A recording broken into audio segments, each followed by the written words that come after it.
한 시인은 음식은 시대를 담는 그릇이라고 말했다지.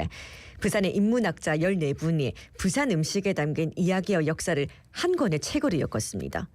익숙하고도 특별한, 정겹고도 생경한 부산의 맛 이야기. 이 책을 집필한 인문학자에게 직접 들어보겠습니다. 예, 부산대 인문학연구소 김경화 연구교수 전화 연결돼 있습니다. 교수님 나와 계시죠? 안녕하십니까? 안녕하십니까? 네, 안녕하십니까? 자, 부산 미각은 단순히 음식을 소개하는 책이 아닙니다. 이해를 돕기 위해 어떤 내용인지 책 소개부터 좀 해주시겠습니까?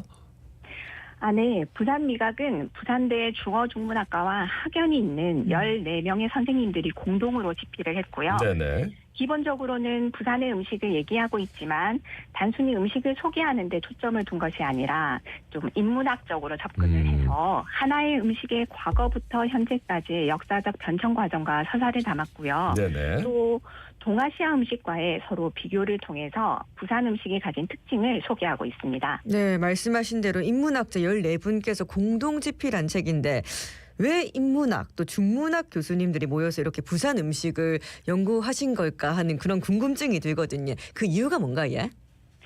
네, 처음 부산 미각을 기획하신 분은 부산대 네. 중어중문학과 최진화 교수님인데요. 예예.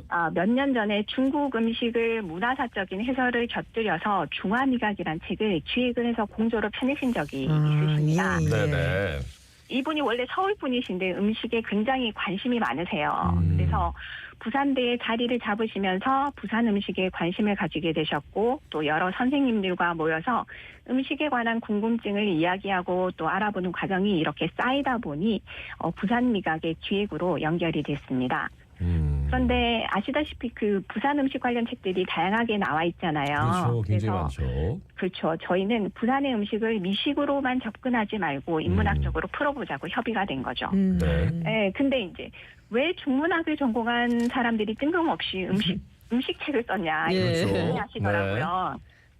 그래서 저희가 중문학을 하다 보니 아무래도 전통식이 한자로 되어 있는 문헌에 접근하기가 비교적 수월합니다. 네네. 예, 그래서 옛 문헌과 그리고 또 중국, 일본의 문헌 기록을 찾아서 비교 문화사적으로 음식 이야기를 풀어내면 또 재미도 있고 또 독자들에게도 유익하지 않을까 생각했습니다.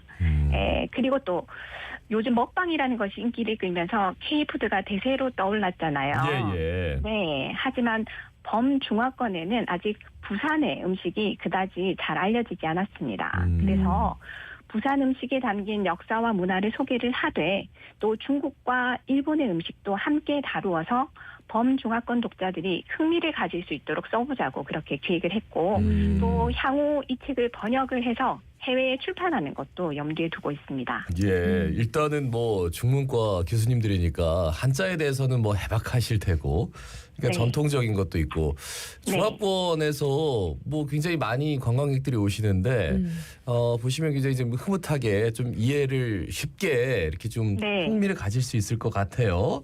네. 그 책을 보니까 뭐 제첩국, 기장대게, 대구, 뭐 돼지국밥, 동래파전, 뭐 제피 넣은 추어탕 등등등 해가지고 많은 음식 이야기가 담겨 있는데 네. 그 음식을 정하고 조사하는 그 과정이 어떠했는지 그 과정에서 좀 느끼신 점이 있을까요?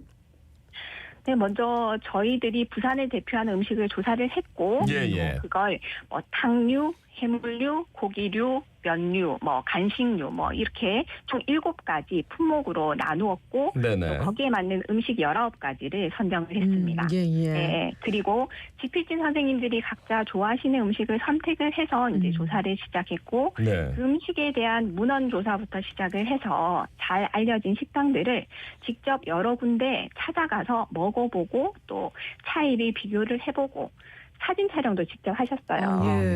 그래서 책에 실린 사진들이 썩 훌륭하진 않은데 독자 여러분들께는 다소 죄송하지만 저희들이 직접 찍어서 그렇습니다. 예. 네, 그런데 이제 조사를 하는 과정에서 알게 된 게 부산의 경우 먼 도심에서 대를 이어서 자리를 지키고 있는 그런 노포들도 물론 있지만 이게 경제 불황이나 또 힘든 코로나 시기를 견디지 못하고 문을 닫은 곳들도 많더라고요. 예. 그래서 예.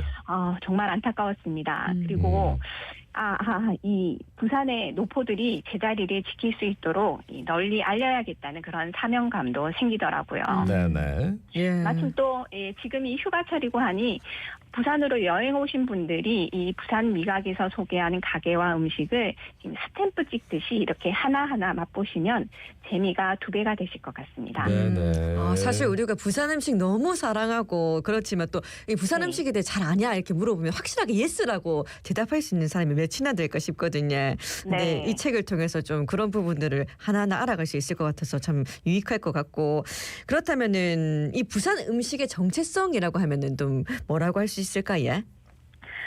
부산 음식의 정체성 하면 이제 혼종과 융합에 있다고 볼 수 있습니다. 예. 부산은 바다에 임해 있고 또 부산항을 끼고 있어서 이 여러 물자가 드나들기 용이하죠.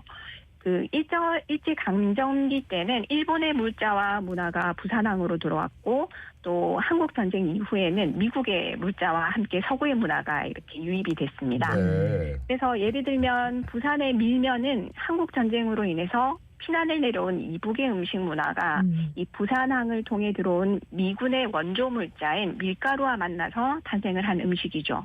또 완당의 경우는 중국 광동의 우리나라로는 만두인데 중국에서는 훈툰이라고 하거든요. 네네. 이런 훈툰의 일종인 완판이 일본으로 건너가서 완탕이 되었고요. 네네. 그것이 이제 다시 부산으로 건너와서 향토 음식인 완당으로 이렇게 진화를 했습니다. 이처럼 부산의 음식은 중국을 포함한 대륙의 문화와 또 바다를 건너 온 이 외래 문화가 융합되어서 탄생한 경우가 많습니다.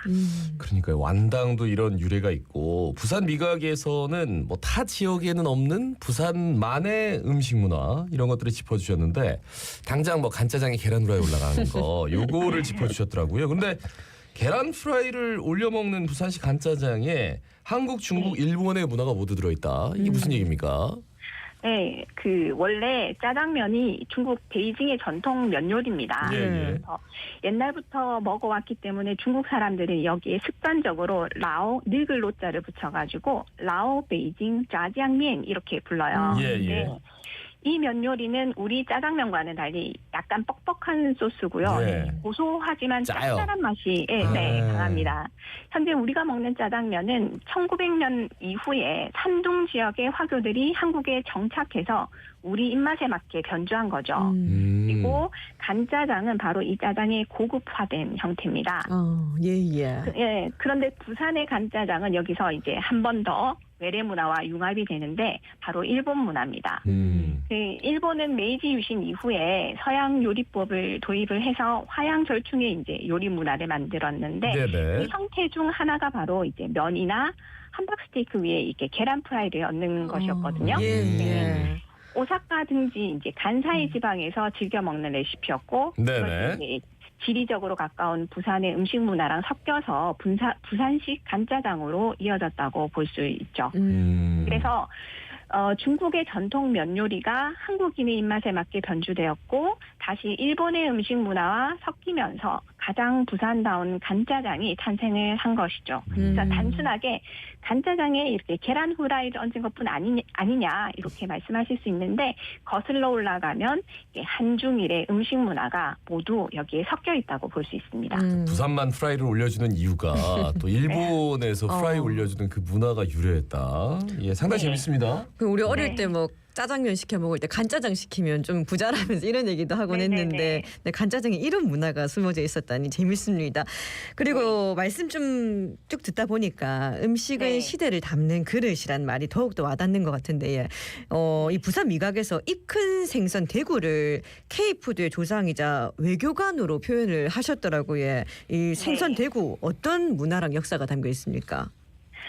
대구는 부산 앞바다에서 많이 잡히는 겨울철 대표적인 생선인데요. 네네. 날씨가 따뜻하면 이게 쉽게 부패해서 소금에 절이거나 젓갈로 담아서 먹기도 하고 또 말려서 대구포로 이렇게 유통이 되기도 했는데 이 세종실록 지리지 경상도 편에 보면은 예, 예. 대구는 우리나라 임금님에게 진상하기도 했고 또 종묘에서 제사 지내는 제수품 중 하나이기도 했지만 이 명나라 황제에게 바치는 공물에도 이 포함이 되어 있었습니다. 예, 그래서 예. 명나라 성화 황제가 조선에서 바친 대구를 굉장히 좋아해서 조선에서 이 황제의 생일에 맞춰서 대구 500마리를 별도로 진상했다는 그런 문헌 기록이 있고요. 그래요? 또 그 이듬해에는 이 대구 맛에 반한 황제가 칙령을 내려서 조선의 대구를 추가로 더 진상해 줄 것을 이제 요구하기도 예, 예. 했습니다.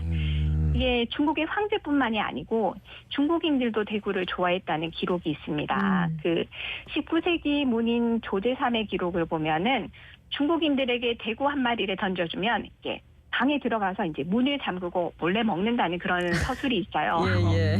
예, 대구를 무척 좋아했던 중국 사람들을 이렇게 묘사한 이 글을 보면은 이 대구야말로 K푸드의 원조격이자 이 조선 왕실과 그리고 명나라를 잇는 그런 외교관 역할을 하지 않았나 생각합니다. 아, 대구를 또 이렇게 좋아했군요. 당시에 중국 분들이. 그 부산 미각이 어떤 콘텐츠로 자리 잡길 바라시는지 어떻습니까? 네, 이 부산 미각은 사실 기획 단계부터 인문학 컨텐츠로서의 이런 확장성을 염두에 뒀거든요. 네네. 그래서 단순히 활자를 읽는 책에서 머무르지 않고 그 향후 미식과 여행을 결합한 컨텐츠를 만들 수도 있고요. 또 부산의 지역 사투리로 오디오북을 제작을 해서 제공을 해서 또 부산으로 오는 기차에서 이 책을 들은 독자가 부산역에서 내리면 바로 음식을 먹으러 갈 수 있게 연계한다든지 혹은 대중인문학 강연이나 이 K모크 같은 교육 컨텐츠로 제작한다든지 뭐 이런 여러 형태의 인문학 컨텐츠로 파생시키려고 모색을 하고 있습니다. 그래서 이를 통해서 그 부산 음식과 부산의 문화를 타 지역에 또 넓게는 해외에 알리는 기회가 되고 또 미약하나마 이 부산 경제 활성화에 기여하는 바가 있었으면 좋겠습니다. 네. 사실 뭐 어디 맛집이다 그러면 당연히 검색하죠. 그런데 네. 그 맛집에는 어떤 역사나 유래 이런 것들은 네. 조금 부족한 게 사실인데 네. 아침의 목소리로 이걸 잘 녹음해가지고 오시기 전에 한번 싹 훑어주면 네. 그리고 뭐 한 KTX 한 3시간 정도 타고 서울에서 예. 오다가 야 이게 완전히 뭐 푹 빠지겠는데요. 예, 부산 요즘에 음식에. 오디오북 이런 것도 또 인기가 많으니까 예. 한번 염두에 보시지. 예. 네네. 예, 끝으로 한 말씀 전해주신다면요.